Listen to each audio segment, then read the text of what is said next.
মুক্তিযুদ্ধে ধর্ষিতা মেয়ের পিতার জায়গায় আমার নাম লিখে দিও, আর ঠিকানা দিয়ে দিও ধানমন্ডি 32 নম্বর। ধানমন্ডি 32 ভাঙার পর থেকে সোশ্যাল মিডিয়াতে লীগের কল্যাণে শেখ মুজিবের করা সেই ঐতিহাসিক বক্তব্য হয়তো আজ সারা দেশে পরিচিত।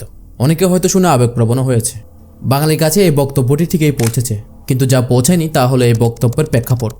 সদ্য স্বাধীন বাংলাদেশে পাক হানাদার ও ভারতীয় হানাদার বাহিনী চলে যাওয়ার পর যখন বাংলাদেশি সেনাবাহিনী দায়িত্ব পালন করছিল, তখন গাজীপুরের এক প্রভাবশালী আওয়ামী লীগ নেতার ছেলে মোজাম্মেল এক নববিবাহিতা কিশোরী মেয়েকে খুবলে খুবলে ধর্ষণ করে তার সঙ্গপাঙ্গদের নিয়ে 3 দিন পরে ওই মেয়ের লাশ পাওয়া যায়।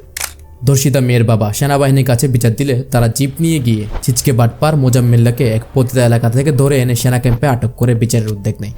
সে সময় সেনা কমান্ডারের কাছে সেই কথিত ধানমন্ডি 32 নম্বরের ধর্ষিতাদের স্বঘোষিত পিতা শেখ মুজিবুর রহমানের ফোন আসে। এই, তোরা নাকি হকের ছেলেকে ধরে এনেছিস?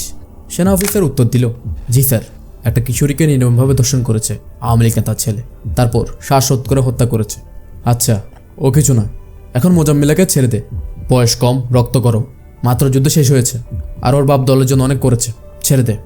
কিন্তু স্যার, আরে বললাম তো ছেড়ে দে, আমি কোনো বাড়াবাড়ি চাই না। অগত্যা ছাড়া পেল স্বাধীন বাংলাদেশের প্রথম দর্শক মোজাম্মেল্লা ওরফে মোজাম্মেল হক, যাকে হাসিনা সরকার এই বীরত্বের জন্য মুক্তিযুদ্ধ বিষয়ক মন্ত্রী বানিয়ে সম্মানিত করেছিল। Source: Bangladesh, a legacy of blood by Anthony Mascarenhas, page 65, এবং দেয়াল, হুমায়ুন আহমেদ। আমাদের কল্যাণে নির্মম এই সত্যটা তো আপনার জানা হলো।